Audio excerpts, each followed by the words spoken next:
Ora, boa tarde, Tuna Portugal. Hoje com o tema Repertório das Tunas e algumas perguntas respondidas pelo Ricardo Tavares. Boa tarde, Ricardo. Boa tarde, boa noite, bom dia, consultório local onde estejam a ver. Já é um clássico, né, da comunicação social nacional. Neste caso, boa noite. Vamos lá então. Manda. Boa noite, bom dia. Primeira pergunta, primeira questão. Existe um cancioneiro de tunas? Sim, informalmente podemos dizer que em Portugal existe, podemos dizer com toda a propriedade que existe, informalmente um cancioneiro de tunas. Não há dúvida nenhuma que existem existe um punhado, um pack, se quisermos, de alguns temas, já relativamente grande, que vieram desde o passado e se tornaram intemporais e que são partilhados por toda a gente do norte a sul do país. Portanto, não é, incluindo as ilhas e as berlengas, essas coisas todas. Portanto, não é despiciente dizer que informalmente existe em Portugal, sim, um cancioneiro de tunas, não um cancioneiro à imagem e semelhança do que acontecia com os antigos cancioneiros do Oriminho, por aí fora, etc, todo o folclore, não, nada disso, mas informalmente, podemos dizer já, com lastro de 30 anos pós-boom, podemos afirmar, sem sombra de dúvida, ou alguma mácula até, que existe um cancioneiro do Tunaril Nacional. Sim. Concordo. Okay. Dentro desse cancioneiro não restrito, existem temáticas mais específicas? Pode-se destacar alguma temática? Ou... Não, normalmente as temáticas são invariavelmente duas, digamos assim, que normalmente não são juntas, ou não surgem juntas, ou raramente surgem juntas, ou então surgindo separadas, são aquelas que com mais preemência surge nesse tipo de cancioneiro. O primeiro, obviamente, é a vida estudantil, a boémia estudantil, tudo aquilo que tem a ver com a vida de estudante, faz todo sentido, são todos estudantis, não iriam cantar propriamente a vida de pedreiro, portanto, não faria muito sentido, não é? Pronto, esta é quase óbvia. E depois há outra que também é uma característica quase concomitante, que é a ode à mulher, o namoro, o romance, a paixão, o cantar à janela. Essas duas temáticas são as mais preementes naquilo que é o comum, digamos assim, o vulgar delíneo no dito cancioneiro informal de Tunas Nacional, claramente. Depois haverá uma outra música que já foge um bocadinho ao contexto normal, mas não anda muito longe disso. Vivência estudantil e a ode à mulher, o elogio. Ok. Dentro de... Existe alguma formalidade, alguma regra a seguir na criação de música para as tunas? Não, eu penso que não. Atenção que aqui já é uma opinião pessoal, como estás a perguntar, e eu dou a minha opinião pessoal. Penso que não haverá uma regra para a criação de música. Eu acho que a criação musical, a dita criação de originais, vive muito de pessoas, das pessoas capazes de os criar. Em muitos casos era a mesma pessoa que os criava, noutros casos eram uma joint venture de 2, 3, 4, 5 pessoas, às vezes a própria tuna vai dando o seu aporte, vai acrescentando uma nota aqui, uma letra acolá, uma frase que se tira, um refrão que se constrói. Basicamente não anda muito longe daquilo que é a gênese original, parte muito do voluntarismo, daquilo que é capaz de a dar momentos, estando na sua tuna, é capaz de o fazer e de o produzir, ou sozinho ou em conjunto com alguém da sua própria tuna. Por isso é que muitas vezes há tunas que têm um determinado período onde há muita produção de temas originais e depois essa produção dessas tunas originais pura e simplesmente desaparece porque essas pessoas, entanto, seguiram as suas vidas, foram fazer outras coisas tão ou mais interessantes do que estar numa tuna e, obviamente, a tuna fica órfã da criação musical per si.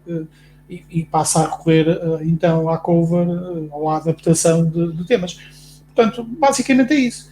Agora, o original quando é bem feito, é uma coisa muito boa. Há que o dizer, eu sou autor de 6 letras, de 6 temas originais, neste caso eu só fiz as letras, alguém as musicou, e posso dizer que sinto-me honrado por tê-las feito, e ainda hoje são temas que são interpretados pela minha tuna, a tuna académica da Universidade de do Porto, minha tuna de origem, portanto não tenho nada a obstar em relação a isso. Mas também há que o dizer que na esmagadora maioria dos originais que existem em Portugal Se existem alguns muito bons, a esmagadora maioria é, e para ser simpático, sofrível. São aquelas rimas um bocadinho a grupo Novo Rock, né? Vão ao dicionário, né? A primeira coisa que rima com janela é panela, e é o que sai, e não há muita autocrítica qualitativa. Mas pronto, às vezes um bom original começa por uma construção um bocadinho mais fraca. Por que não? Agora, não há regra para isso, não. Também não há. Podem as tunas tocar temas estrangeiros? Tanto podem que tocam, já tocaram e tocaram, no caso português, eu não vou referir o caso espanhol porque é tudo a Portugal, o título deste programa, o fenómeno noturno em Portugal, e há que eu dizer mais uma vez, isto não é opinativo, caros amigos, isto é absolutamente factual, o fenómeno noturno em Portugal não nasceu há 30 anos, é anterior, ok? Há tunas portuguesas de finais do século XIX, tunas estudantis. É preciso olhar para as coisas com olhos de ver e não emular a nossa própria experiência enquanto tunos naquilo que é a adulteração ou a validação da verdade. A verdade é a verdade, ok? A nossa experiência é a nossa experiência. E há que distinguir esses dois planos. Aquilo que nós experienciamos pode ser ou não ser validado pela verdade dos factos. E a verdade dos factos neste tema, e agora indo diretamente à resposta, é que não há dúvida nenhuma. As tunas portuguesas, estudantis do século XIX, finais do século XIX, inícios do século XX e até ao boom, tocavam temas clássicos.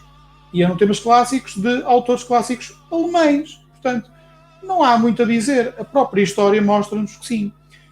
O cantar e tal. Pronto, então vamos à questão do cantar. Sim, acho que a questão da língua, a música, aliás, a música antes de tudo é uma linguagem universal e a tuna é uma expressão musical. A tuna não é uma expressão de praxe, não é um movimento pró-música popular portuguesa, não é nada disso. Isso é tudo, isso foram falácias que foram criadas mais uma vez no boom, que não têm qualquer consistência histórica e muito menos qualquer ponta de verdade, por muito que se possa dizer que há tunas que tocam e muito bem, e tocaram e muito bem música popular portuguesa. O facto de o ter tocado não quer dizer que isso seja uma imposição.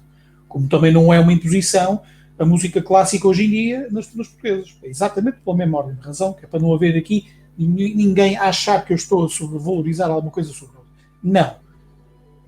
É preciso dizer claramente que o cantar em várias línguas tem a ver com aquilo que é a nossa gênese também na instrumentação. E a nossa instrumentação é que pode potenciar ou diminuir a hipótese de nós podemos cantar noutras línguas, por exemplo, ou temas com outro à porta, etc, etc. Nós já temos casos, e é preciso referir, já pós-boom, de tunas portuguesas a cantar não só em português e não só em espanhol. A tuna Universitária de Minho cantou vários temas em italiano. A tuna da Universidade Católica Portuguesa cantou, e está gravado num CD, um tema em francês que se chama Belle que je t'aime à vie. Portanto, não está descoberta a pólvora em lado nenhum. Acontece é que, pela influência que a tuna espanhola exerceu na tuna portuguesa do boom, era perfeitamente natural, até porque os nossos instrumentos quase que estavam a pedir que nós tocássemos mais qualquer coisinha, além do sol, fá e dó, e eventualmente o ré já na loucura da música popular portuguesa. E foi esse aporte que a música da tuna espanhola, ou que a tuna espanhola interpretou na altura, nos trouxe para nós podermos desenvolver esses skills, né? Essas capacidades de poder dedilhar um bandolim como deve ser, internet ou não. Fazer também, um web. da mesma maneira que limitar a tuna portuguesa a tocar estes temas portugueses, também limita, se calhar, tunas estrangeiras a não tocarem temas portugueses. Também, agora, no caso de vamos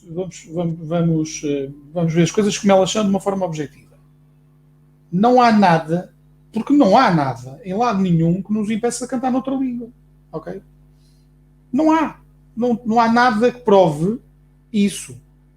É ao contrário. Há factos históricos que nos provam que sim, é possível cantar noutra língua que não a nossa língua mãe, neste caso o português, e na influência latina que nós temos, não é? Que é obviamente premente e é altamente pertinente também, e não podemos negar nem renegar a influência latina que temos, nomeadamente no caso da influência da tuna em espanhola e o cantar em castelhano.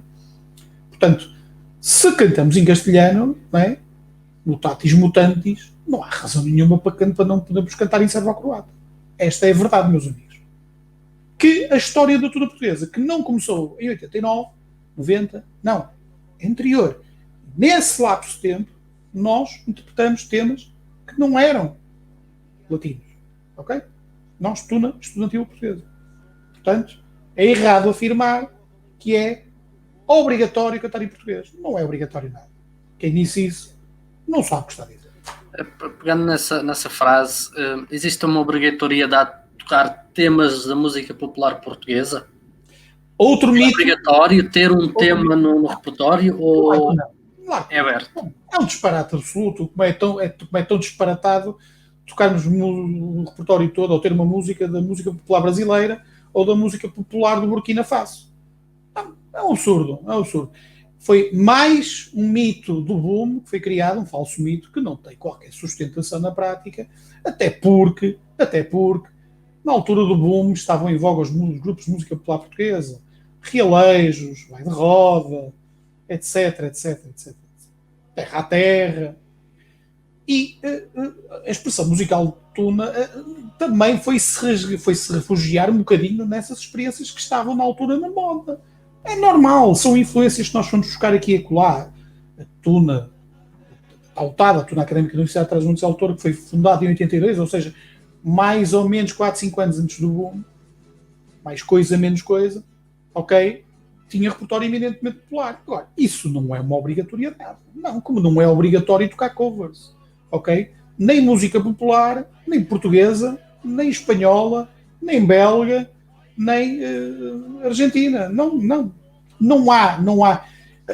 Isto tudo para dizer o quê? Neste campo da música e no caso das tunas, não há nada que seja castrador, que obrigue, que faça lei, etc, etc.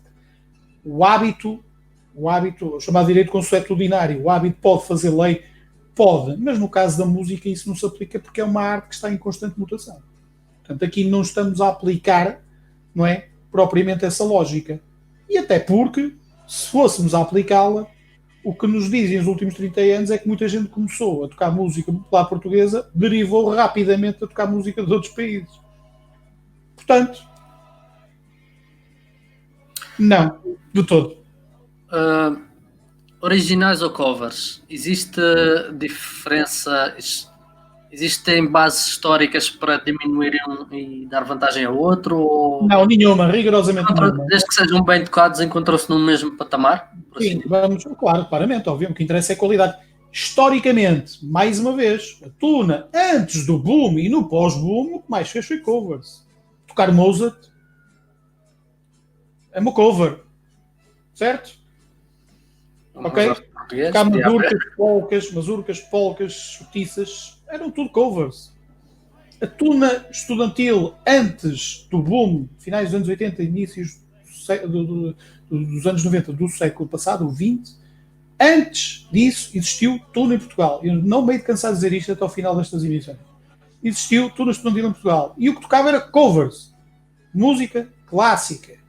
Raramente música cantada e mais raramente ainda música popular portuguesa. Não era essa a função da tuna estudantil. Aliás, mais digo, se lerem o Tunas de Marão do Alberto Sardinha, que fala sobre as tunas populares, as tunas populares não tocavam música popular portuguesa. Tocavam, sim, música clássica dos autores estrangeiros que reproduziam por ouvido, porque eram gente que não tinha capacidade nem financeira nem educação para poder ler ou uma partitura ou deslocar-se ao Porto ou a Lisboa para ver um concerto. Atenção que naquele tempo ir ao Porto e Lisboa não é a mesma coisa que agora. Não havia as mesmas autostradas. Não havia um, ok? Nem coisa que se parecesse. A forma que o povo encontrou de reproduzir os temas clássicos foi a tuna. Porque para o resto havia os reis folclóricos, meus amigos. Estão a ver a diferença da expressão musical? A tuna era para distinguir também daquilo que era o rancho folclórico da sua terra. Ok? Instrumentos plectrados, sim, nos ranchos folclóricos também há, mas a forma de interpretação é completamente distinta. E não se ia tocar mais restritos em termos de região. Quem é que não entende isto, meu Deus? Tocar Mozart num rancho folclórico era totalmente impraticável, porque o rancho folclórico não existiu, nem nunca existiu para reproduzir Mozart. a não ser eventualmente na Áustria, em Salzburgo. Ok. E mesmo assim, Atingimos os 15 minutos. Ricardo, obrigado pelas tuas respostas. Este obrigado foi mais eu. Tivemos aqui uma falha pelo meio de net, mas pronto, siga para vir, é o que interessa. Acho que passou bem ao lado. Passou bem ao lado. Ricardo, obrigado pelas tuas respostas. Este foi mais um Tuna Portugal. Até à próxima. Até à próxima, obrigado, boa noite a todos.